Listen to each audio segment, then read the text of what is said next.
Hi friends, welcome back to our channel. என்னோட சேனலில் இன்றைக்கி என்ன வீடியோ அப்படின்னா, நான் வந்துட்டு money savings tips, gold savings tips அதை பற்றின வீடியோஸ் தான் நான் உங்களுக்கு அப்லோட் பண்ணிகிட்ருக்கேன். இன்றைக்கி என்ன வீடியோ அப்படின்னா, நான் பர்சனலாக என்னென்ன சேவிங்ஸ் பண்ணுறேன், நான் எவ்வளோ அமௌண்ட் சேவ் பண்ணுறேன், மந்த்லி ஒன்ஸ் நான் எவ்வளோ சேவ் பண்ணுறேன், என்னோடய அமௌண்ட் நான் எதுக்காக செலவு பண்ணுறேன் அப்படிங்கிறத நான் வந்துட்டு சொல்கிறதுக்கான வீடியோஸ் தான் இது. அது ஃபுல்லாக டீட்டெயிலாக நான் உங்ககிட்ட சொல்கிறேன். அப்புறம் நிறைய பேர் டிஜிகோல்டு ஸ்கீம் பற்றி நிறைய டவுட் கேட்டிருந்தீங்க. அவங்களுக்கு நான் இந்த டவுட்டுக்கெல்லாம் நான் வந்துட்டு ஆன்சர் சொல்கிறேன். என்னோடய வீடியோஸ் வந்துட்டு நீங்கள் ஸ்கிப் பண்ணாமல் பாருங்கள், அப்போ தான் கண்டிப்பாக புரியும்.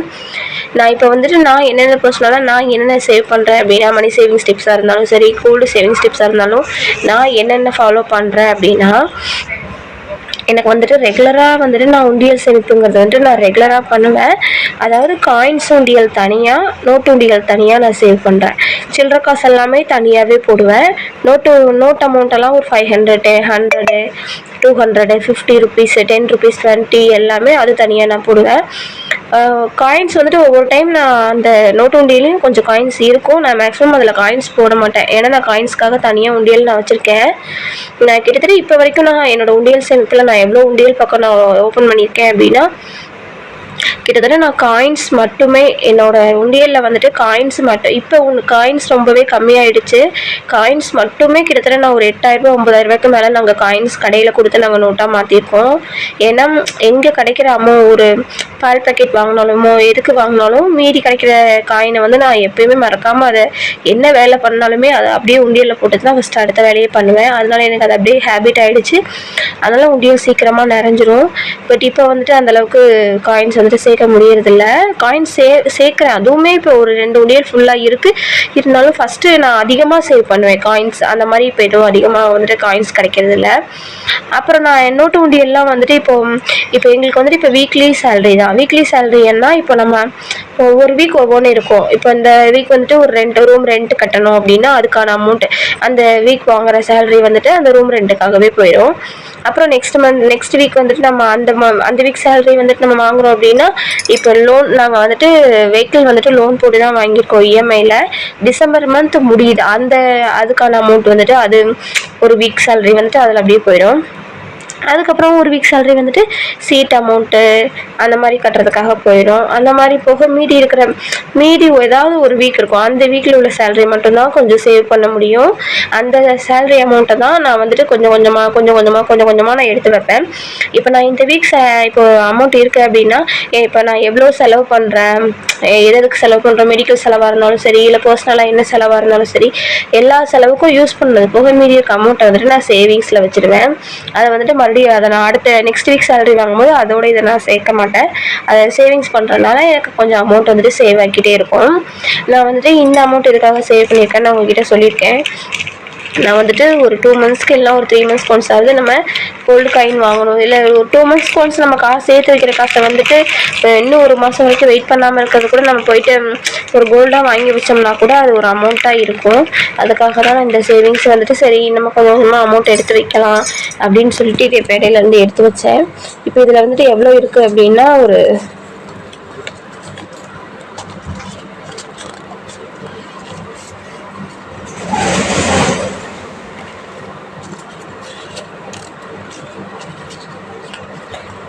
இதில் வந்துட்டு ஒரு 1700 இருக்குது.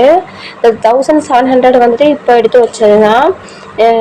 சரி இதை நம்ம வந்துட்டு ஒரு செலவுக்கு யூஸ் பண்ணிக்கலாம், நம்ம கோல்டு காயின் வந்துட்டு வாங்குறதுக்கு யூஸ் ஆகும்னு சொல்லிட்டு கிடைக்கிற அமௌண்ட்டெல்லாம் நான் பாதியாக கொஞ்சம் அதில் எடுத்து வைப்பேன். அந்த அமௌண்ட்டு தான் இதெல்லாம். இப்போ நம்ம எதுக்காக இப்போ என்ன சொல்ல வரேன் அப்படின்னா, கோல்டுங்கிறது வந்துட்டு நம்ம கண்டிப்பாக நம்ம அமௌண்ட்டாக வச்சுருந்தோம் அப்படின்னா அந்த அமௌண்ட் அப்படியே அமௌண்ட்டாக மட்டும்தான் இருக்கும். கோல்டாக பர்ச்சேஸ் பண்ணோம் அப்படின்னா நமக்கு வந்துட்டு அதோட வேல்யூ வந்துட்டு ஜாஸ்தி ஆகிட்டே தான் போகும். இப்போ ஒரு 10,000 வச்சுருக்கோம், அந்த 10,000 மணியாக வச்சுருந்தா 10,000 மட்டும்தான் இருக்கும். அதை கோல்டில் நம்ம போட்டோம் அப்படின்னா இன்றைக்கி 10,000 இருக்கிற கோல்டு ரேட்டு நாளைக்கு 20,000 30,000 அந்த மாதிரி ஆகும். அப்போ நமக்கு கோல்டு ரேட் வந்துட்டு ஜாஸ்தி ஆகும். அதுக்காக கண்டிப்பாக எல்லாருமே கோல்டு வந்துட்டு சேவ் பண்ணிக்கோங்க. நான் அது பண்ணுறேன். செகண்ட் ஒன் நான் என்ன பண்ணுறேன் அப்படின்னா, டிஜிகோல்டு நான் சொல்லியிருப்பேன். தங்கமேல் ஜுவல்லரியில் வந்துட்டு நான் கோல்டு சீட்டு வந்துட்டு நான் போட்டேன். 1 இயர் பக்கம் நான் போட்டு இப்போ அதை வந்துட்டு நான் கோல்டு பர்ச்சேஸ் பண்ணலை. ஏன்னா நான் அதில் வந்து ஒரு 10,100 தான் நான் சேர்த்துருந்தேன். 10,100 சரி இதில் என்ன வாங்குறதுன்னு சொல்லிட்டு அவங்க என்ன பண்ணாங்க, நெக்ஸ்ட் டே ஒன் அது கீழேயே இன்னொரு புதுசாக நியூவாக ஒன்று ஓப்பன் பண்ணி கொடுத்து இதையும் நீங்கள் ஃபுல்லாக ஒரு 30 days கம்ப்ளீட் பண்ணதுக்கப்புறம் 2 சேர்த்து வாங்கிக்கோங்கன்னு சொன்னாங்க. சரி ஓகேன்னு சொல்லிட்டு நான் போட்டு வந்திருக்கேன். ஆனால் அதுக்கப்புறம் நான் இன்னும் அதில் அமௌண்ட் எதுவும் சேர்க்கறதில்ல பெருசாக. ஏன்னா சீட்டுக்கு அதுக்கு இதுக்குன்னு சேர்க்கறதுனால நான் அதில் அப்புறம் இங்கே காயின் வாங்குறதுக்கு தனியாக இதில் ஒரு அமௌண்ட் எடுத்து வைக்கிறதுனால என்னால் வந்துட்டு அமௌண்ட் வந்துட்டு கரெக்டாக அதுக்கும் இது பண்ண முடியலை. பட் நான் அதுலேயும் போடுவேன். அப்புறம் ஸ்ரீகுமரில் நகை சீட்டு போடலான்னு சொல்லியிருந்தேன். அது வந்து நாங்கள் போய் கேட்கணும், கடையில் போய் கேட்டுட்டு ஃபஸ்ட் மாதம் வந்துட்டு அங்கேயே ஓப்பன் பண்ணிட்டு வரலாம் அப்படிங்கிற ஒரு ஐடியாவில் இருக்கேன். இப்போ நாங்கள் இடையில போனேன் அப்படின்னா கண்டிப்பாக அதுவும் ஓப்பன் பண்ணிட்டு வந்துடுவேன். தேர்ட் ஒன் என்ன அப்படின்னா சீட்டு இப்போ நான் என்னென்ன சீட்டு நான் 2 சீட்டு நான் போடுறேன். அந்த 2 சீட்டுமே நெக்ஸ்ட் மந்தோட க்ளோஸ் ஆகுது. நான் ஒருத்தவங்க கிட்டே தான் 2 சீட்டு போட்டேன். அந்த 2 சீட்டுமே நெக்ஸ்ட் மந்தோட க்ளோஸ் ஆகுது. அதனால அதில் ஒரு இப்போது 20,000 அந்த மாதிரி சீட் அமௌண்ட் ஒரு அமௌண்ட் வரும். அப்புறம் இப்போ என்ன அப்படின்னா இப்போ மந்த்லி இப்போது வீக்லி சேலரினா ஃபுல்லாக அந்த 4 வாரத்துலேயுமே எவ்வளோ அமௌண்ட் வருதோ அந்த அமௌண்ட்டில் செலவு போக மீதி அமௌண்ட் நான் எடுத்து வச்சுருவேன். இந்த மாதிரி தான் கண்டிப்பாக சேவிங்ஸுங்கிறது வந்துட்டு கொஞ்சம் அமௌண்ட் வந்துட்டு நம்ம எடுத்து வச்சா மட்டும்தான் சேவ் பண்ண முடியும். நம்ம அந்த காசு நம்ம கண்டிப்பாக செலவில் போட்டால் செலவாயிடும். அதை ஏதாவது ஒரு பத்திரமா நம்மளாலேயே எடுக்க முடியாத இது மாதிரி போடணும். இப்போ கூட்டு உண்டியல் அப்படின்னா நம்ம ஓப்பன் பண்ணிடுவோம் ஒரு டைம், சரி செலவுக்கு இல்லை, சரி எடுத்துக்கலாம் நாளைக்கு போட்டுக்கலாம் அப்படின்னு சொல்லிட்டு அதை ஓப்பன் பண்ண முடியாத மாதிரி உண்டியல் வாங்கி போட்டோம் அப்படின்னா நம்மளால அதை எடுக்கவும் முடியாது, நினச்சாலும் எடுக்க முடியாது. நமக்கே அதை எடுத்தோம்னா கொஞ்சம் கஷ்டமாக இருக்கும். அதனால நமக்கு அது ஹேபிட் பழகிடும். அப்புறம் இப்போ இன்னொன்று என்ன அப்படின்னா இது இப்போ நம்ம ஏதாவது ஒன்று போய் வாங்குகிறோம், ஜிபே பண்ணி வாங்குகிறோம் அப்படின்னா ஜிபேயில் நம்ம அதாவது ரொம்ப ஆடம்பர செலவு. இப்போ நமக்கு அது வேணும் இது வேணும்னு மீஷோவில் அது ஆர்டர் பண்ணுறது இது ஆர்டர் பண்ணுறது அப்படி வாங்கினோம் அப்படின்னா நமக்கு கையில் கொடுத்து ஒரு பொருள் வாங்குறதுக்கும் அக்கௌண்ட்லேருந்து நம்ம ஜிபே பண்ணி ஒரு பொருள் வாங்குறதுக்கும் நிறையா அமௌண்ட் எதுவும் ஒன்று தான். பட் வந்துட்டு நம்ம கையில் உள்ள அமௌண்ட் வந்துட்டு கண்டிப்பாக நமக்கு அமௌண்ட் மாதிரி தெரியும். ஜிபேலங்கும் போது அது நம்பரை வந்து நம்ம இது பண்ணுற மாதிரி மட்டும்தான் தெரியும். பெருசாக நம்ம கையிலேருந்து அமௌண்ட் போகிற மாதிரி அது தெரியாது.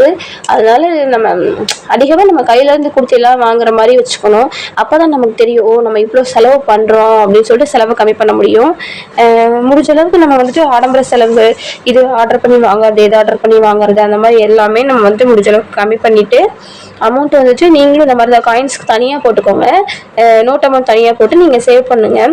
இப்போ வீக்லி ஒன்ஸ் கண்டிப்பாக இன்றைக்கி டே 1 அப்படின்னா இன்றைக்கி இந்த ஒரு நாள் நம்ம இந்த உண்டியில் ஒரு இப்போ 30 rupees அப்படின்னா கம்பல்சரி நான் போட்டுருவேன்.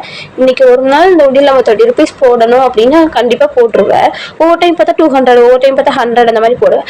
இன்றைக்கி 100 போடணும், நாளைக்கு இப்போ நம்ம போடலைனாலுமே பிரச்சனை இருக்காது. ஏன்னா நம்ம நேற்று தான் சேர்த்து போட்டிருக்கோமே அப்படின்னு சொல்லிட்டு இருக்கும். ஆனால் ஒரு நாள் கூட நான் போடாமல் விட்டதே கிடையாது. எப்படியாவது அதில் வந்துட்டு ஒரு அமௌண்ட் நம்ம போட்டே ஆகணும் அப்படின்னு சொல்லிட்டு அதில் நான் அமௌண்ட் வந்துட்டு நான் சேர்த்துருவேன். உங்களுக்கும் வந்துட்டு சேவிங்ஸ் பிடிக்கும் அப்படின்னா கண்டிப்பாக நீங்களும் சேவ் பண்ண ஆரம்பிங்க. பிடிக்கும் அப்படின்னாங்கிறத விட சேவிங்ஸுங்கிறது வந்துட்டு வாழ்க்கையில் ரொம்ப முக்கியமான ஒன்று. அதனால் கண்டிப்பாக எல்லாருமே சேவ் பண்ணிக்கோங்க. அப்புறம் இன்னொன்று என்ன அப்படின்னா டிஜிகோல்டு வந்து எப்படி ஓப்பன் பண்ணணும் அப்படின்னு சொல்லிட்டு நிறைய பேர் கேட்டிருந்தீங்க. நீங்கள் தங்கமயில்னு சொல்லிட்டு அந்த ஆப் இருக்குது ப்ளே ஸ்டோரில், அதை ஓப்பன் பண்ணிங்க அப்படின்னா அதில் வந்துட்டு டிஜிகோல்டு ஸ்கீம் எல்லாமே இருக்குது. அதில் நம்மளோட ஆதார் கார்டு நம்ம பேன் கார்டு நம்பர் அந்த மாதிரி டீட்டெயில் கேட்கும். அப்புறம் எம்பிஐஎன் நம்பர்னு சொல்லிட்டு ஏதோ ஒரு பாஸ்வேர்டு கேட்கும். அதை நம்ம கொடுத்து நம்மளே க்ரியேட் பண்ணி ஜென்ரேட் பண்ணி உள்ளே போய்க்கலாம். உள்ளே போனோன்னா நமக்கே தெரியும் எப்படி ஆட் பண்ணுறது அப்படின்னு சொல்லிட்டு நமக்கே தெரியும். நீங்கள் சேவ் பண்ணுங்கள். அது சேஃப்டி தான். டிஜிகோல்டில் அமௌண்ட் வந்துட்டு பே பண்ணுறது சேஃப்டி தான். அது உங்களுக்கு விருப்பம் இல்லை அப்படின்னு நினச்சிங்க அப்படின்னா நீங்கள் வந்துட்டு ஏதாவது ஒரு பெரிய ஜுவல்ஸ் கடையில் போயிட்டு நீங்கள் சீட்டு போட்டுக்கலாம், நகை சீட்டு போட்டுக்கலாம், மந்த்லி ஒன்ஸ் நகை சீட்டு போட்டுக்கலாம். அதுவுமே சேஃப்டி தான். உங்களுக்கு நீங்கள் எது போட்டாலும் கன்ஃபார்ம் பண்ணிவிட்டு நீங்கள் பே பண்ணிக்கோங்க. அப்புறம் இன்னொன்று என்ன அப்படின்னா ஒரு 3 மாதம் இல்லைன்னா 2 மாதத்துக்கு ஒரு டைமாவது கண்டிப்பாக 1 கிராம் கோல்டுனாலும் நம்ம எடுக்கணும், கோல்டு காயின் எடுக்கணும் அப்படின்னு சொல்லிட்டு ஒரு மனசில் முடிவு பண்ணிட்டு சேர்த்து வைக்க ஆரம்பிச்சிங்கன்னா கண்டிப்பாக அமௌண்ட் வந்துட்டு சேர்த்து வச்சிடலாம். என்னோடய வீடியோஸ் கண்டிப்பாக உங்களுக்கு மோட்டிவேஷனலாக இருக்கும். என்னோடய வீடியோஸ் வந்துட்டு உங்களுக்கு பிடிச்சிருந்துச்சு அப்படின்னா என்னோடய சேனலை வந்துட்டு மறக்காமல் சப்ஸ்கிரைப் பண்ணி வச்சுக்கோங்க. Bye friends.